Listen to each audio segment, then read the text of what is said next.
As favelas ou comunidades, como são mais conhecidas atualmente, fazem parte da realidade de muitos centros urbanos e existem aqui há mais de 100 anos. Pelo menos conta-se que surgiram oficialmente depois da Guerra de Canudos, que aconteceu lá na Bahia entre 1896 e 1897. Resumidamente, os soldados que foram do Rio de Janeiro para a Bahia lutar contra uma suposta revolução liderada por Antônio Conselheiro em Canudos, ao retornarem para casa, não receberam o salário prometido. Estes homens acabaram por improvisar moradias no Morro da Providência, tal qual haviam feito no Morro da Favela, lá em Canudos. E assim, os moradores da Providência passaram a chamar o novo lugar de moradia de favela, que na verdade é o nome de uma vegetação comum no semiárido do Nordeste do Brasil. Dados estatísticos atuais mostram que apenas na cidade de São Paulo existem aproximadamente 1.800 favelas, onde vivem mais de 2 milhões de pessoas. Os fatos criminais que vamos relatar se passaram em uma delas, na favela da Alba, região sul da capital paulista. Foi lá que, sob a aparência de um trabalhador tranquilo e recuperado, se escondia um monstruoso assassino em série. Eu sou o Marcos e antes de prosseguir com a história, eu peço que você deixe seu like nesse vídeo, se inscreva no canal, ative o sininho das notificações, me segue também lá no Instagram e, se puder, claro, se torne um membro do Insólito, isso vai ajudar pra caramba aqui nas produções do canal. Fechado? Recados dados, vamos aos fatos.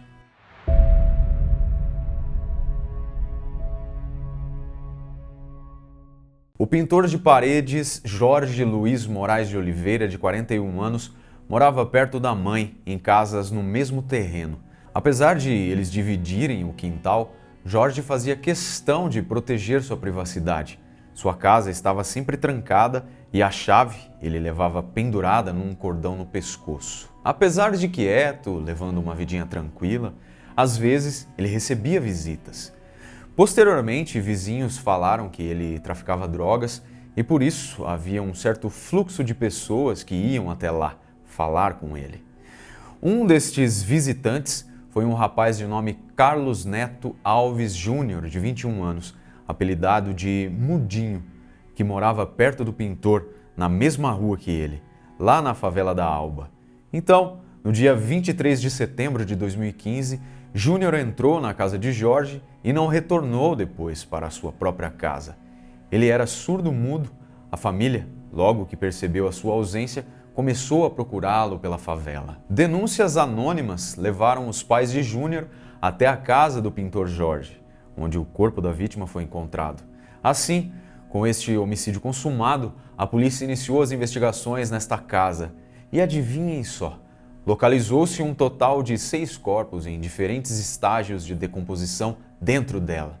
Também diversos objetos, como roupas e telefones celulares. A casa foi parcialmente demolida e, além dos corpos enterrados sob o piso, ossadas, crânios, havia pele humana nas paredes. Os objetos recolhidos foram correlacionados à vítima de desaparecimento, que a partir daquele momento foram consideradas como localizadas, porém, infelizmente, mortas. Mas e aí, abduzidos? O que será que aconteceu? Seria um homem bom que, assim, de repente, ficou maluco e matou pessoas? Com 6 corpos enterrados dentro de casa, parece o quê? Pois bem, quando a polícia encontrou os corpos na casa de Jorge e começou com as investigações, ficou sabendo que ele tinha ido embora dali no dia 25 de setembro.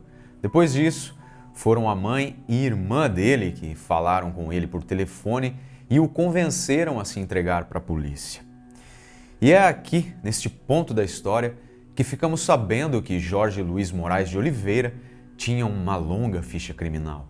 Ele ficou preso quase 18 anos por 2 homicídios cometidos em 1994 e 95.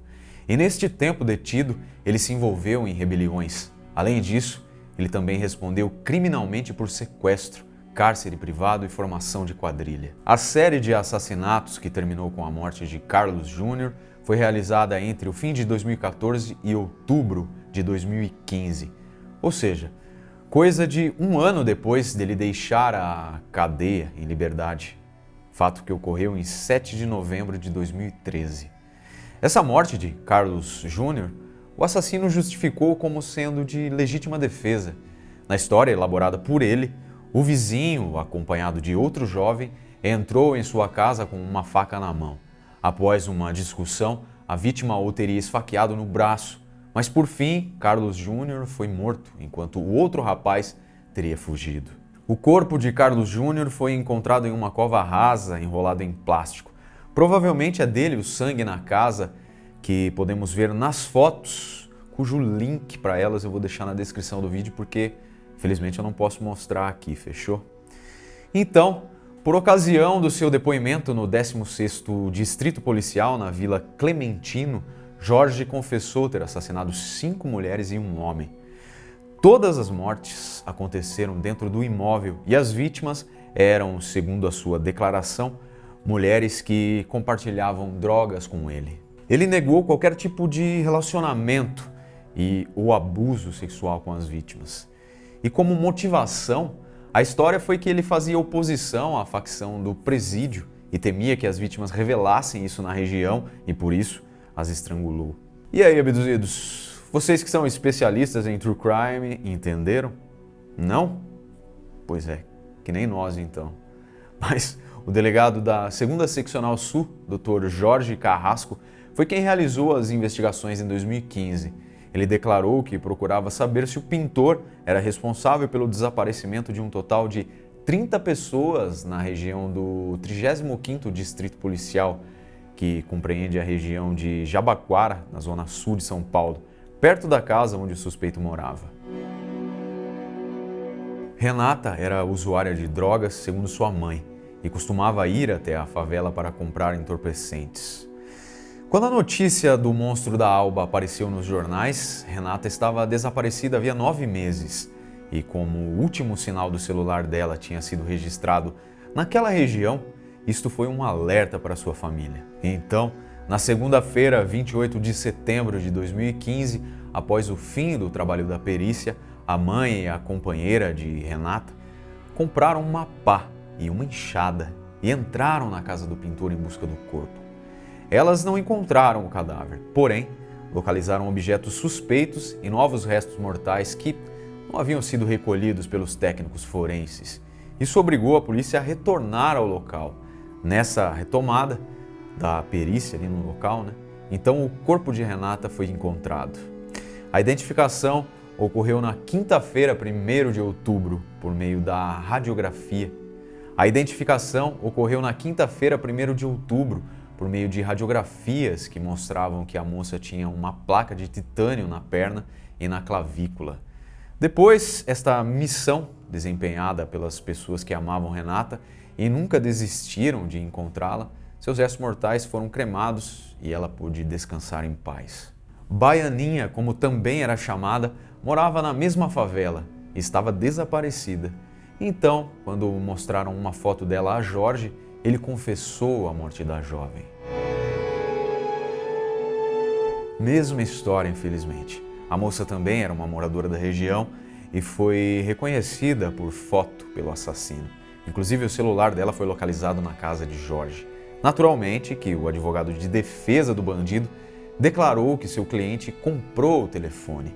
O desaparecimento dela não tinha sido reportado pela família, pois Paloma era dependente química, o que a fazia ausentar-se de casa por longos períodos. Quando ficava sem fazer contato, ou seja, os familiares estavam acostumados que ela sumia sem dar notícias. Natasha não possuía um comportamento de risco, porém frequentava a favela da Alba a trabalho, pois vendia livros didáticos, conforme declararam familiares. Contudo, alguns depoimentos de amigos sugerem que ela poderia ter feito contato com o assassino para comprar maconha. Como seu corpo não foi reconhecido por foto, caberia à perícia provar que ela estava ou não entre as vítimas encontradas. A mãe de Kelvin passava pela mesma angústia ao procurar o filho que estava desaparecido há 4 meses na região da favela Alba. Sua mãe, Maria de Fátima Dondoni, disse à polícia que o filho trabalhava com um primo na prestação de serviços e que era usuário de drogas. Ela também reconheceu entre as roupas encontradas na casa de Jorge algumas peças que seriam do seu filho. Assim, restava apenas a localização do corpo do rapaz. O delegado Jorge Carrasco disse que, após divulgação da foto do criminoso, 5 pessoas procuraram a polícia para fazer outras denúncias, uma delas de estupro e outras de roubo, que estavam sendo então investigadas. Lembrando que os crimes ocorreram em 2015 e que em 2016 foi realizada a fase de instrução do processo com o depoimento das testemunhas de defesa, com previsão do julgamento do serial killer, que recebeu o nome de Monstro da Favela Alba, ocorrer em 18 de março de 2022. Ele responderá pela acusação de 5 homicídios qualificados por motivo torpe, meio cruel e recurso que impossibilitou a defesa, além da ocultação dos cadáveres. Ainda nos resta saber qual será a tese da acusação, pois existem testemunhos de pessoas próximas a Jorge que afirmam que ele hostilizava abertamente homossexuais e dependentes químicos, e como entre as vítimas foram identificados gays e usuários de drogas, talvez a motivação tenha sido por aí. Claro que também ele apenas poderia se aproveitar da vulnerabilidade que demonstraram algumas pessoas que frequentavam o ponto de venda de drogas perto de sua casa. A família dele foi cooperativa com a polícia e declarou que nunca desconfiou do comportamento de Jorge, que aparentava ser normal e tranquilo. Com a repercussão do caso, a família precisou sair rapidamente da favela sob ameaças de morte. Notícias mais recentes de 2021 dizem que um funcionário da Sabesp, a Companhia de Saneamento Básico do Estado de São Paulo, encontrou uma marcada dentária e uma parte de osso não identificada enquanto trabalhava na parte externa da casa. Isso levará a novas investigações. Para a defesa do serial killer, confesso, as provas relacionadas a este caso são frágeis, pois não houve exame de DNA para comprovar a autoria deste crime. E é claro que isso é revoltante, até mesmo pelo fato do cara ser um réu confesso. Só nos resta aguardar, abduzidos. Vocês podem até registrar nos comentários aí os seus palpites sobre qual será o tamanho da pena. Espero que vocês tenham apreciado o conteúdo de hoje. Se gostou, deixe seu like, compartilhe o nosso material com quem possa se interessar. Reforço mais uma vez o convite para se tornar um membro do Insólitos, vai ajudar bastante. Segue lá no Insta também para ficar por dentro das novidades. Combinado? Muito obrigado por assistir e até o próximo vídeo.